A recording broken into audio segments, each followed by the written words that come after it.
Removal is fairly easy. So how you remove it, you pull it and don't pull it upwards, but pull it towards to the firewall, because here is the firewall on the engine. So like not pull it upwards, but rather twist it. And let me try to hold it with other hand, and like see, just twist it and it's easily removed.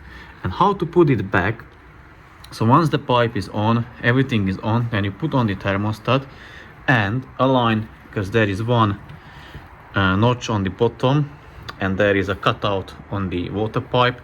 So align it. Once it is aligned, you see here is like a, I don't know what that is, not a nipple, like some plastic part of the water pipe.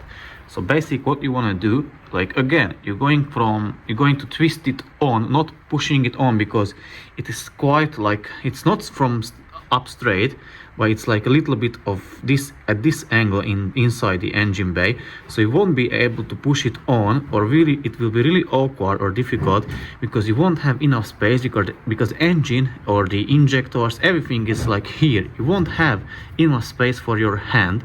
So what you need to do, you need to stick this one here down to the groove, and again go with the spring retainer and try to get it into the groove on the other side of the water pump. And once you got it here, then you can just like again, like with a twisting motion, twist it on, and that's it.